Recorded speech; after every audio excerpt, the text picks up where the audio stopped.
Hello everyone, welcome to my channel Meenakshi coaching centre. आज हम लोग पढ़ेंगे क्लास 6 का साइंस सब्जेक्ट का चैप्टर 2, जिसका नाम है कंपोनेंट्स ऑफ फूड, यानी कि भोजन के घटक। The major nutrients in our food are named carbohydrate, protein, fats, vitamins and minerals. यानी कि जो हमारे जो फूड है, हमारा जो भोजन होता है, उसमें जो मेजर न्यूट्रिएंट्स होते हैं, जो पोषक तत्व होते हैं, उनमें होता है कार्बोहाइड्रेट, प्रोटीन, फैट्स, विटामिन्स और minerals. In addition, food contains dietary fibers and water which are also needed by our body। यानी कि इनके अलावा फूड में जो है वो एक डाइटरी फाइबर्स होते हैं, जिसे हम लोग रुक्षांश या रेशे भी बोलते हैं, और वाटर जो है वो भी एक प्रकार से हमारी बॉडी के लिए बहुत ज़्यादा नीडफुल है। ठीक है, तो जो फूड के कंपोनेंट्स होते हैं उनमें एक तो carbohydrate, protein, fats, vitamins, minerals और साथ ही साथ में फाइबर्स, डाइटरी फाइबर्स और वाटर भी इसमें इन्वॉल्व होते हैं। अब देखो, हमें कैसे पता चलेगा कि जो हमारे फूड है उसमें कार्बोहाइड्रेट है या प्रोटीन है या फैट्स है। ये जो एक्सपेरिमेंट्स होते हैं बहुत इजीली हो जाते हैं। तो देखो, इसके लिए दो तीन चीज़ें यहाँ पे, जैसे डाइल्यूट सॉल्यूशन ऑफ आयोडीन। तो आयोडीन का एक डाइल्यूट सॉल्यूशन चाहिए, तनु विलयन चाहिए हमें, एक कॉपर सल्फेट का सॉल्यूशन चाहिए, ठीक है, और एक सॉल्यूशन ऑफ कास्टिक सोडा। तो कास्टिक सोडा का सॉल्यूशन चाहिए। ये तीन चीज़ें चाहिए। तो उसके बाद में हम लोग कार्बोहाइड्रेट, प्रोटीन का कर लेंगे और फैट्स का भी हो जाएगा। देखो, डाइल्यूट सॉल्यूशन ऑफ आयोडीन जो है वो कैसे बनाया जाता है? It can be prepared by adding a few drops of tincture iodine की कुछ ड्रॉप्स जो है वो एक टेस्ट ट्यूब में डालेंगे, और उसको आधा टेस्ट ट्यूब को जो आधा है वो पानी से भर देंगे। ठीक है, टेस्ट ट्यूब को आधा पानी से भर देंगे और उसमें टिंक्चर आयोडीन की कुछ ड्रॉप्स डालेंगे, तो हमें एक डाइल्यूट सॉल्यूशन मिल जाएगा आयोडीन का। आयोडीन का तनु विलयन बनाने के लिए जल से भरी आधी भरी परखनली में कुछ बूंदे टिंक्चर आयोडीन की हम मिला देंगे। ठीक है, फिर है copper sulphate solution can be prepared by dissolving 2 grams of copper sulphate in 100 ml of water. यानी कि 100 ml पानी लेंगे हम लोग और उसके अंदर 2 ग्राम जो है कॉपर सल्फेट का डिसॉल्व करेंगे, तो कॉपर सल्फेट का हमें सॉल्यूशन मिल जाएगा। उसके बाद में हमें अगर कास्टिक सोडा का सॉल्यूशन बनाना है तो हमें 10 ग्राम जो है वो कास्टिक सोडा लेनी पड़ेगी, और किस में लेंगे हम? 100 ml वाटर में। यहाँ पे भी 100 ml वाटर लिया था, यहाँ पे भी 100 ml वाटर लिया।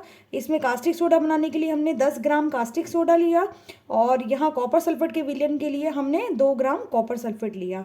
ठीक है, और ये आयोडीन का सॉल्यूशन बनाने के लिए हमने टिंक्चर आयोडीन की कुछ बूंदें डाली, किसमें? आधी टेस्ट ट्यूब के अंदर, जिसके अंदर पानी भरा हो, आधी टेस्ट ट्यूब के अंदर। ठीक है, तो ये बेसिकली जो टेस्ट है वो प्रेजेंस ऑफ कार्बोहाइड्रेट, प्रोटीन और फैट्स की जो बेसिक जो है उसके लिए ज़रूरी है। ठीक है, मतलब इसके टेस्ट के लिए ज़रूरी है। अब टेस्ट हम लोग स्टार्च का या कार्बोहाइड्रेट का करेंगे, तो उसमें कैसे करेंगे? देखो, स्टार्च या कार्बोहाइड्रेट, बेसिकली कार्बोहाइड्रेट में स्टार्च जो है, प्लांट्स वगैरह जो भी अपने खाना खाते हैं हम लोग, तो उसमें स्टार्च बेसिक होता है ना। तो small quantity of food item और अ रो इंग्रेडिएंट, यानी कि कोई भी खाद्य पदार्थ है या कच्ची सामग्री है, उसे हम थोड़ी बहुत अल्प मात्रा में लेंगे। Put 2-3 drops of dilute iodine solution, जो भी हमने आयोडीन सॉल्यूशन बनाया था ना, डाइल्यूट तनु आयोडीन विलयन बनाया, उसकी हम लोग क्या करेंगे? 2-3 बूंदे डालेंगे। और a blue black colour indicates that it contains starch. It contains starch, उसमें क्या प्रेजेंट है? फिर स्टार्च प्रेजेंट है। अगर उसमें ब्लू और ब्लैक कलर आया, ब्लू या ब्लैक कलर आएगा। अगर इसमें अगर कार्बोहाइड्रेट नहीं है तो ब्लू ब्लैक कलर नहीं आएगा। आप किसी और पे भी, दूसरे जो फूड मटेरियल उस पर भी हम इस चीज़ को ट्राई कर सकते हैं। ठीक है, तो कार्बोहाइड्रेट या स्टार्च के परीक्षण के लिए हम लोग करेंगे कि भाई कोई भी फूड मटेरियल लेंगे और उसमें 2-3 ड्रॉप्स जो है वो डाइल्यूट आयोडीन सॉल्यूशन लेंगे, और फिर अगर उसमें ब्लू ब्लैक कलर आएगा तो हम मान लेंगे कि यहाँ पे स्टार्च प्रेजेंट है। ठीक है, स्टार्च या फिर कार्बोहाइड्रेट एक ही चीज़ है। फिर है protein, test of protein. Protein के टेस्ट के लिए हम क्या करेंगे? देखिए, take a small quantity of food item. थोड़ी मात्रा में हम स्मॉल क्वांटिटी में फूड आइटम ले लेंगे, खाद्य पदार्थ लेंगे। फूड आइटम अगर मान लो सॉलिड है तो उसका हम क्या बना लेंगे, पाउडर बना लेंगे या पेस्ट बना लेंगे, ठीक है। और उसको एक क्लीन टेस्ट ट्यूब में डालेंगे, जिसमें फिर हम 10 ड्रॉप्स ऑफ वाटर, 10 बूंदे जो हैं लगभग पानी की डालेंगे और उसको टेस्ट ट्यूब को हिलाएंगे, ठीक है। फिर क्या होगा, now using a dropper add 2 drops of solution of copper sulphate and 10 drops of solution of caustic soda to the test tube. यानी कि अब क्या करेंगे हम लोग, यूजिंग अ ड्रॉपर की सहायता से 2 ड्रॉप्स जो हैं वो किसकी डालेंगे, कॉपर सल्फेट के सॉल्यूशन की, जो भी हमने कॉपर सल्फेट सॉल्यूशन बनाया ना वो वाली, ठीक है। और 10 ड्रॉप्स 10 बूंदे जो हैं वो हम कास्टिक सोडा के सॉल्यूशन की डालेंगे टेस्ट ट्यूब के अंदर, ठीक है। अब क्या करेंगे हम लोग, shake well and let the test tube stands for a few minutes. अगर फिर उसको हम हिलाएंगे टेस्ट ट्यूब को और उसको क्या करेंगे, थोड़ी देर के लिए रख देंगे, फ्यू मिनट्स के लिए। A violet colour indicates presence of protein in the food item. अगर वायलेट कलर आ गया, बैंगनी रंग आ गया, तो हम क्या मानेंगे कि वहाँ पे उस फूड आइटम में क्या प्रेजेंट है, प्रोटीन प्रेजेंट है। ध्यान रखना, वहाँ पे तो क्या आया था, ब्लू ब्लैक कलर आया था, ठीक है, स्टार्च के लिए। यहाँ पे क्या आ रहा है, बैंगनी कलर या वायलेट कलर आ रहा है, ठीक है। फिर फैट्स की अगर हम लोग बात करेंगे टेस्ट के लिए, तो फैट टेस्ट बहुत इजीली हो जाता है। Take a small quantity of a food item की छोटी सी क्वांटिटी, थोड़ी बहुत क्वांटिटी ले लेंगे हम लोग। Wrap it in a piece of paper and crush it. आप जैसे सपोज हमने ग्राउंडनट ले ली, मूंगफली ले ली, ठीक है, उसको क्या करेंगे, पीस ऑफ पेपर पे क्या करेंगे, रैप कर लेंगे और उसको थोड़ा सा क्रश करेंगे, थोड़े से तोड़ेंगे। अब straighten the paper and observe it carefully. अब कागज को सीधा करेंगे और अच्छे से देखेंगे हम। An oily patch on paper shows that the food item contains fat. आप देखेंगे उसके अंदर जो पेपर है उसमें हल्का सा क्या लगेगा, ऑयल लगेगा। तो ऑयली पैचेस अगर बन रहे हैं, इट मीन्स क्या प्रेजेंस है, फैट की प्रेजेंस है, ठीक है। कागज पर तेल का धब्बा खाद्य पदार्थ में वसा की उपस्थिति दर्शाता है, ठीक है। अब what do various nutrient do for our body. जो ये विभिन्न पोषक तत्व है वो हमारे लिए, हमारे शरीर के लिए क्या करते हैं भाई, हम क्यों लेते हैं इनको फूड में। हम लोग लेते हैं कार्बोहाइड्रेट, प्रोटीन, लिपिड वगैरह, ये चीज़ें लेते हैं, अपन ये क्यों लेते हैं। देखो, carbohydrate mainly provide energy to our body. Carbohydrate basically क्या कर रहा है, हमें एनर्जी दे रहा है, ठीक है। Fats also give us energy. Fat भी हमें एनर्जी देता है। In fact fat give much more energy as compared to the same amount of carbohydrate. अगर कार्बोहाइड्रेट की मात्रा और फैट की मात्रा बराबर ली जाए तो ज़्यादा एनर्जी जो है वो हमें फैट देता है बेसिकली। बट फैट को कम यूज़ करना चाहिए, ठीक है। कार्बोहाइड्रेट ज़्यादा यूज़ कर सकते हैं, बट कार्बोहाइड्रेट भी अभी लिमिट मात्रा में, मैक्सिमम जो है सभी चीज़ें जो हैं एक बैलेंसिंग रूप में होनी चाहिए, ठीक है। तो फैट और कार्बोहाइड्रेट दोनों ही क्या कर रहे हैं, हमें एनर्जी दे रहे हैं, इसलिए इन्हें क्या बोला जाता है, एनर्जी गिविंग फूड, यानी ऊर्जा देने वाले भोजन। कार्बोहाइड्रेट प्रमुख रूप से हमारे शरीर को ऊर्जा प्रदान करते हैं। वसा से भी ऊर्जा मिलती है। वास्तविकता यह है कि कार्बोहाइड्रेट की तुलना में वसा की समान मात्रा से हमें अधिक ऊर्जा प्राप्त होती है। वसा और कार्बोहाइड्रेट युक्त भोजन को ऊर्जा देने वाले भोजन भी कहते हैं। अब देखो, कार्बोहाइड्रेट के सोर्सेज कौन कौन से हैं। कार्बोहाइड्रेट हमें कहाँ से मिलता है, कौन से जो प्लांट सोर्सेज है वहाँ से मिल रहा है।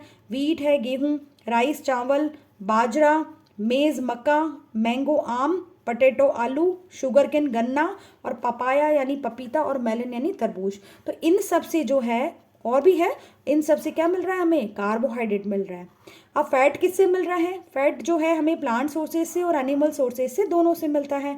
प्लांट सोर्सेज में हमें मिलता है मूंगफली या ग्राउंड नट से, ठीक है, तिल से, नट्स जो होते हैं सारे नट्स, उनसे मिलता है। फिर सनफ्लावर ऑयल से मिलता है, सूरजमुखी के तेल से। फिर मस्टर्ड ऑयल यानी सरसों के तेल से मिलता है। कोकोनट ऑयल यानी नारियल के तेल से मिलता है। सोयाबीन ऑयल यानी सोयाबीन के तेल से मिलता है। अब एनिमल सोर्सेज कौन से होते हैं जहाँ से हमें फैट मिलता है, एक तो फिश या मछली से मिलता है। एग यानी अंडे से मिलता है। मीट मांस से मिलता है। घी से मिलता है। मिल्क से मिलता है। बटर से मिलता है और क्रीम से मिलता है। तो ये एनिमल सोर्सेज हैं हमें फैट को प्राप्त करने के। अब देखो, proteins are needed for the growth and repair of our body. Protein जो होते हैं वो हमारी बॉडी की ग्रोथ के लिए, उसकी वृद्धि के लिए और रिपेयरिंग के लिए ज़रूरी है, ठीक है। Foods protein are often called body building food. जो फूड्स होते हैं जिनमें प्रोटीन प्रेजेंट होता है उन्हें बॉडी बिल्डिंग फूड भी कहते हैं। प्रोटीन की आवश्यकता शरीर की वृद्धि और स्वस्थ रहने के लिए होती है। प्रोटीन युक्त भोजन को प्रायः शरीर वर्धक भोजन कहते हैं। शरीर को बढ़ाने वाले यानी बॉडी को बिल्ड करने वाले बॉडी बिल्डिंग फूड्स कहलाते हैं। ठीक है, जैसे मूंग, चना, मटर, राजमा, सोयाबीन। ठीक है, ये प्लांट सोर्सेज हैं। और जैसे दूध, मांस, मछली, पनीर, अंडा, ये सब क्या है? एनिमल सोर्सेज हैं। Vitamins help in protecting our body against disease. Vitamins जो होते हैं वो क्या करते हैं? हमारी बॉडी की जो डिजीज जो होने वाली होती है उनसे हमें क्या करते हैं? प्रोटेक्शन देते हैं। Vitamins also help in keeping our eyes, bones, teeth and gums healthy. यानी कि विटामिन्स जो होते हैं वो हमारी आईज को, हमारी आँखों को, हमारी हड्डियों को, हमारे दांतों को और हमारे गम्स को क्या करते हैं? मसूड़ों को क्या करते हैं? हेल्दी बनाते हैं, है ना। विटामिन रोगों से हमारे शरीर की रक्षा करते हैं। विटामिन हमारी आँख, अस्थियों, दांत और मसूड़ों को स्वस्थ रखने में भी सहायता करते हैं। तो विटामिन्स भी हमें इंपॉर्टेंट हैं। और विटामिन्स क्या होते हैं? देखो, vitamins are of different kind known by different names. Vitamins बहुत तरीके के होते हैं। Some of these are vitamin A, vitamin C, vitamin B, vitamin D, vitamin E और विटामिन के, है ना। And there is also group of vitamin called vitamin B complex. देखो, vitamin जो हैं एक तो ए, बी, सी, डी, ई और के, ये 5 प्रकार के होते हैं। और जो विटामिन बी है उसे हमें विटामिन बी कॉम्प्लेक्स बोलते हैं, क्योंकि यहाँ पे बहुत सारे विटामिन जैसे B1 है ना, B2, B3, है ना, B7, B12, ये सब जो होते हैं ना, ये विटामिन बी कॉम्प्लेक्स कहलाते हैं। अवर body needs all types of vitamin in small quantities. यानी कि बहुत ज़्यादा मात्रा में हमें नहीं चाहिए, हमें क्या चाहिए? बहुत ही कम मात्रा में अपनी बॉडी की नीड्स के लिए नेसेसरी है ये। विटामिन कई प्रकार के होते हैं जिन्हें अलग अलग नामों से जाना जाता है। इनमें से कुछ को vitamin A, vitamin B, vitamin C, vitamin D, vitamin E and vitamin K नाम से जाना जाता है। विटामिनों के एक समूह को विटामिन बी कॉम्प्लेक्स कहते हैं। हमारे शरीर को सभी प्रकार के विटामिनों की अल्प मात्रा में आवश्यकता होती है। मतलब बहुत ज़्यादा क्वांटिटी नहीं चाहिए हमारे, थोड़ी क्वांटिटी ही हमारे जो है वो भोजन में रहेगी तो वो हमारे रोगों से लड़ने के लिए रक्षा करेगी। अब है विटामिन ए जो है, थोड़ा बेसिक सा है यहाँ पे डिस्क्रिप्शन। विटामिन ए जो है वो it keeps our skin and eyes healthy. हमारी त्वचा को और हमारी आंखों को क्या बना रहा है? वो हेल्दी बना रहा है। इसके सोर्सेज क्या है विटामिन ए के? पपाया है, कैरेट है, मैंगो है, मिल्क है, फिश ऑयल, पपीता है, गाजर है, आम है, दूध है और मछली के तेल से हमें विटामिन ए मिलता है। और ये हमारी स्किन को और आईज को क्या बनाता है? हेल्दी बनाता है। फिर है विटामिन सी। विटामिन सी क्या करता है? Vitamin C helps body to fight against many diseases. भाई बहुत सारी जो डिजीज़ हैं उनसे फाइट करने के लिए, उनसे लड़ने के लिए विटामिन सी जो है वो बहुत ज़्यादा हेल्पफुल होता है। ये खट्टे फलों में पाया जाता है, जैसे ऑरेंज है, टोमेटो है, लेमन है, आंवला है, गुआवा है, ग्रीन चिली है। ठीक है, तो ये सब जो है वो क्या है? खट्टे जो फल होते हैं उनमें विटामिन सी प्रेजेंट होता है। विटामिन बी जो है, विटामिन बी कॉम्प्लेक्स मैंने आपको बताया, it plays a vital role in maintaining good health and well beings.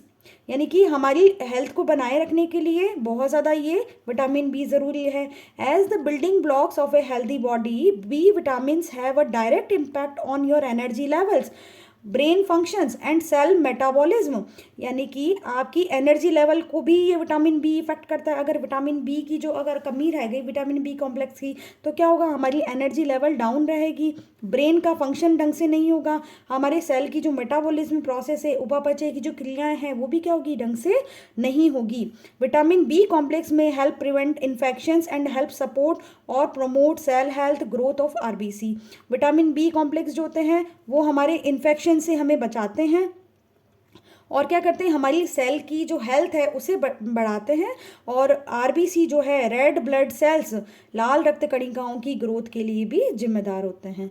Vitamin B हमारे शरीर की त्वचा को चमकदार बनाने और उन्हें स्वस्थ रखने में मदद करता है। विटामिन बी हमारी स्मरण शक्ति को बढ़ाने में भी सहायता करता है। हमारी जो मेमोरी पावर है उसको भी ये बढ़ाता है। हमें कहाँ से मिलता है ये? व्हीट है, राइस है, लीवर है, ग्रीन वेजिटेबल्स हैं, ओट्स हैं, बनानास हैं। तो इससे हमें क्या मिलता है?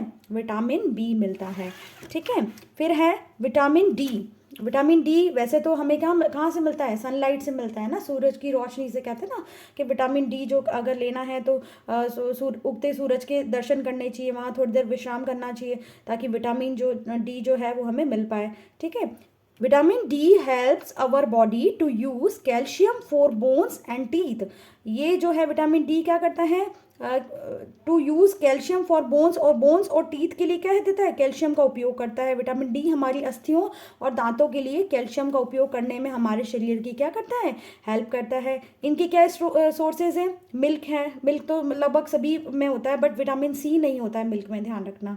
बटर जो है वो प्रेजेंट है, एग में प्रेजेंट है, फिश में प्रेजेंट है और लीवर में प्रेजेंट होता है विटामिन डी। फिर है मिनरल्स। मिनरल्स क्या होते हैं, खनिज पदार्थ जो होते हैं वो, they are needed by our body in small amounts, छोटी मात्रा में हमें ये चाहिए होते हैं minerals. Each one is essential for proper growth of body and to maintain good health. यानी कि हमारी बॉडी की प्रॉपर ग्रोथ के लिए और अपनी और हेल्थ की जो हेल्थ, गुड हेल्थ यानी कि अपनी अच्छी हेल्थ को मेंटेन करने के लिए जो है वो मिनरल्स की नेसेसिटी है। ठीक है। जैसे मान लो आयोडीन है, ये एक मिनरल है, जैसे एग्जाम्पल आयोडीन है। तो आयोडीन हमें कहाँ से मिलता है, बेसिकली आयोडीन के लिए अभी क्या चलता है, नमक चलता है ना, तो आयोडीन में नमक में क्या प्रेजेंट है, आयोडीन है। जिंजर में है, फिश में है, चीज़ में है, ओनियन में है। फिर है फॉस्फोरस। फॉस्फोरस किस में, जो हड्डियों के लिए कैल्शियम फॉस्फोरस ज़रूरी होता है, मिल्क में, बनाना में, बीन्स में, नट्स में प्रेजेंट होता है। आयरन सोर्सेस, लोह तत्व जो है वो हाँ कहाँ मिलता है हमें, एप्पल में मिलता है। होल ग्रेन है, ग्रीन लीफी वेजिटेबल्स हैं, लेग्यूम्स है, ब्रोकली है। फिर कैल्शियम सोर्सेज कहाँ है, मिल्क में, एग में मिलता है हमें। तो ये कुछ क्या है, मिनरल्स हैं। Besides these nutrients our body needs dietary fibres and water. इसके अलावा हमारी जो बॉडी है उसको क्या, किस चीज़ की ज़रूरत है, डाइटरी फाइबर्स की ज़रूरत है, आहारी रेशों की ज़रूरत है और साथ ही साथ में वाटर की ज़रूरत है। Dietary fibres are also known as roughage. और डाइटरी फाइबर्स जो होते हैं उन्हें हम क्या बोलते हैं, रफेज बोलते हैं, जिन्हें रफेज यानी रुक्षांश बोलते हैं। देखो इन पोषकों के अलावा हमारे शरीर को आहारी रेशों तथा जल की भी आवश्यकता होती है, वाटर की भी नेसेसिटी होती है। आहारी रेशे रुक्षांश के नाम से भी जाने जाते हैं। Roughage is mainly provided by plant products in our food. Plant product से जो है वो रफेज हमें मिलता है।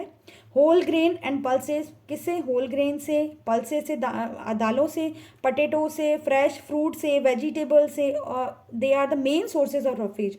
इन ये मेन सोर्स हैं रफेज के। Roughage does not provide any nutrient to our body but it is an essential component of our food. यानी कि रफेज जो है वो हमें कोई न्यूट्रिएंट नहीं दे रहा है, जैसे बाकी मिनरल्स वगैरह हैं, विटामिन्स हैं, कार्बोहाइड्रेट, प्रोटीन, लिपिड वगैरह सर है, सब चीज़ें हैं, तो वो क्या दे रहे हैं हमें, न्यूट्रिएंट दे रहे हैं, पोषक तत्व दे रहे हैं। बट रफेज में हमें न्यूट्रिएंट नहीं मिलता है, लेकिन ये एसेंशियल कंपोनेंट है फूड के लिए। भाई क्यों ज़रूरी है, रफेज अगर नहीं लेंगे तो क्या होगा, देखो, and adds to its bulk, this helps our body gets rid of undigested food.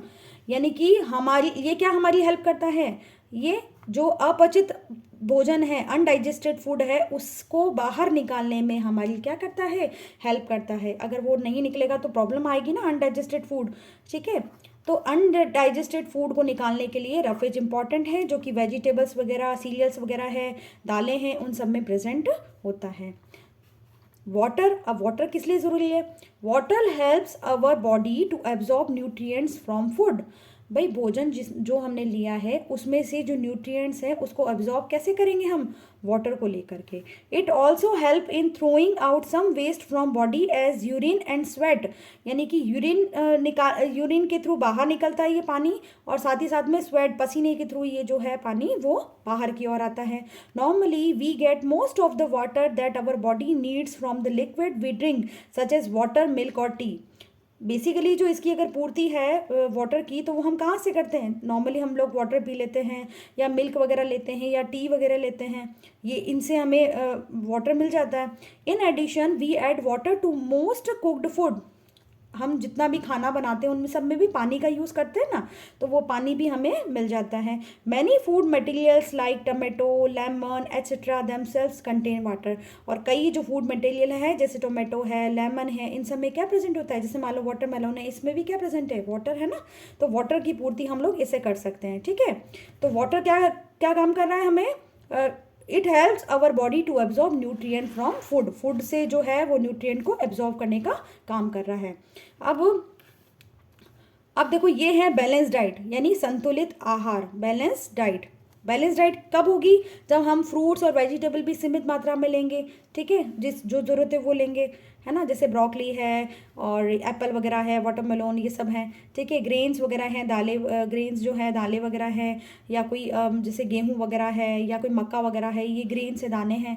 ठीक है, प्रोटीन्स जैसे प्रोटीन फिश है और दूध वगैरह में प्रेजेंट होता है, और ये एग वगैरह जो है इनमें प्रेजेंट है।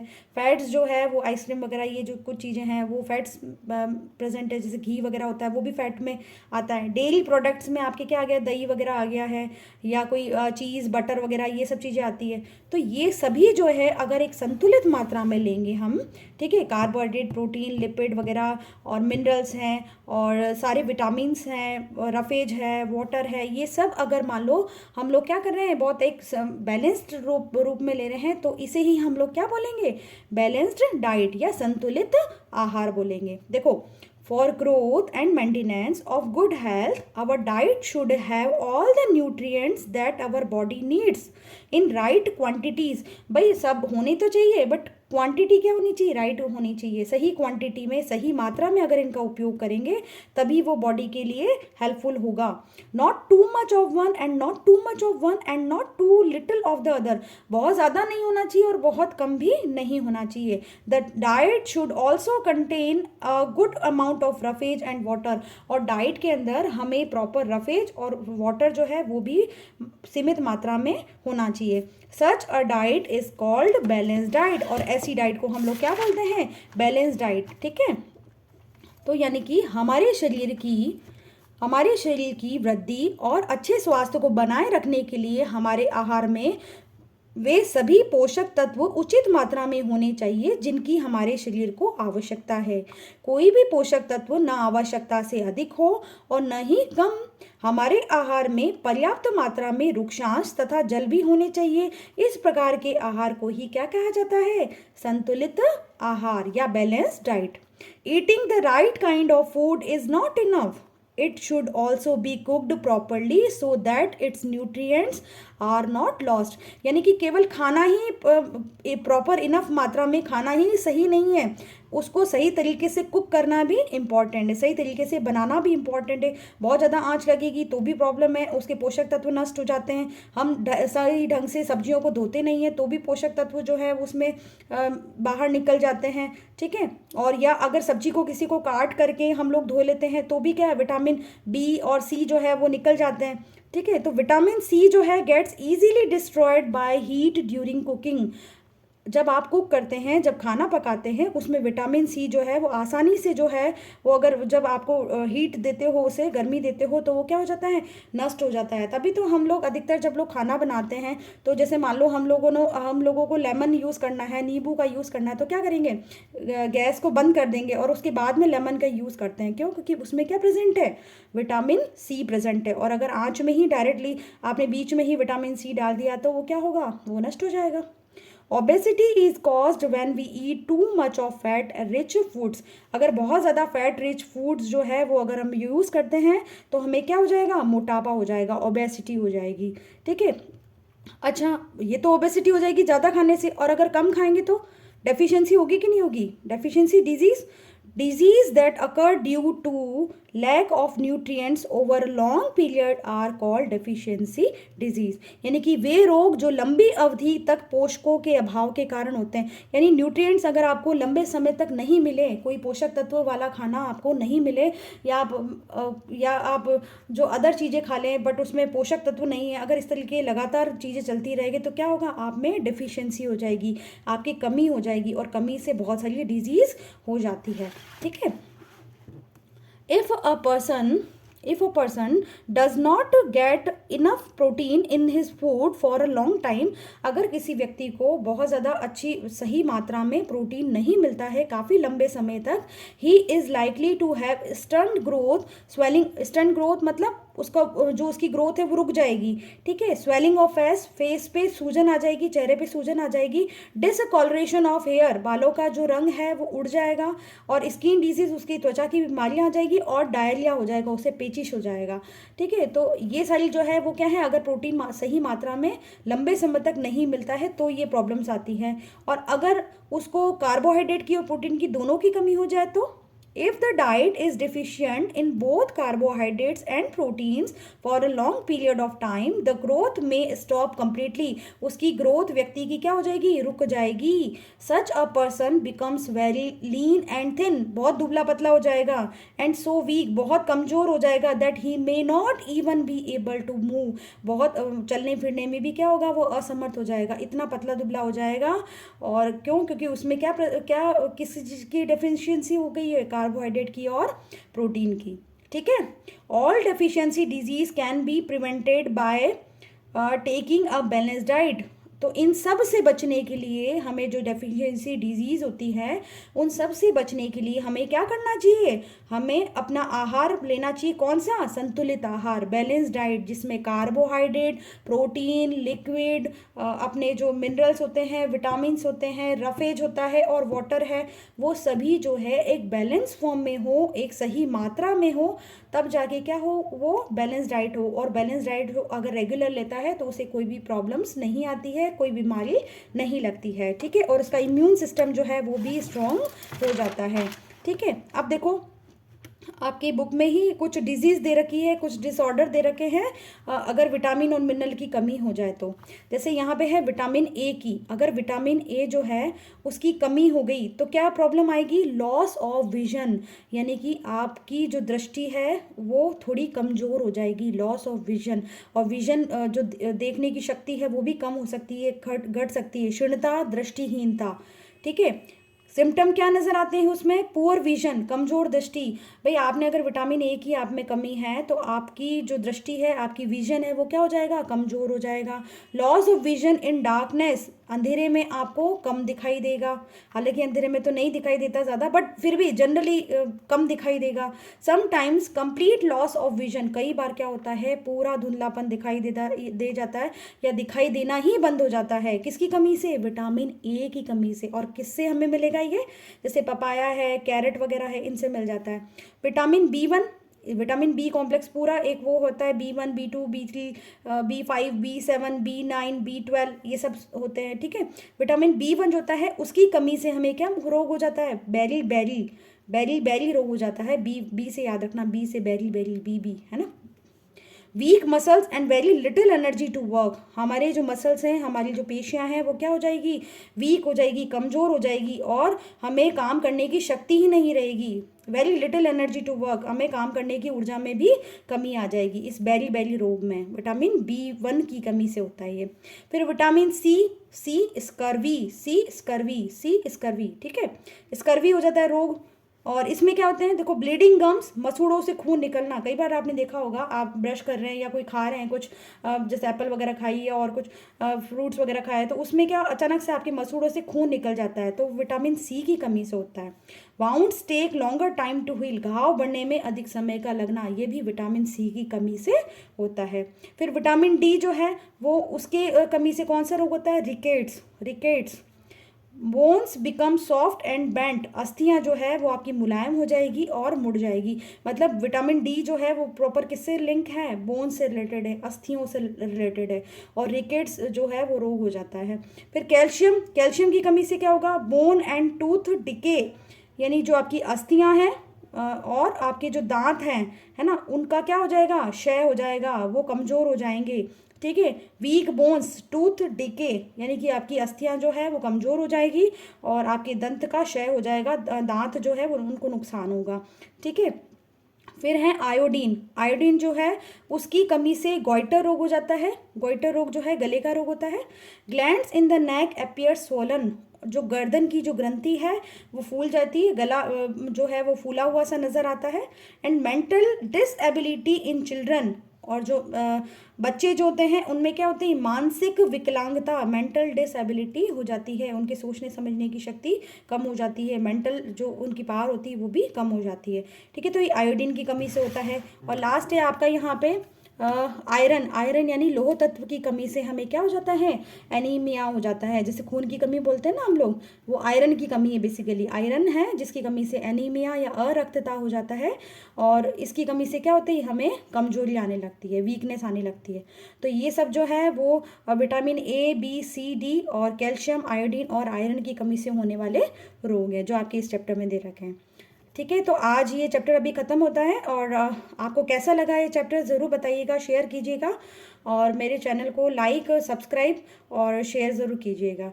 Thank you so much.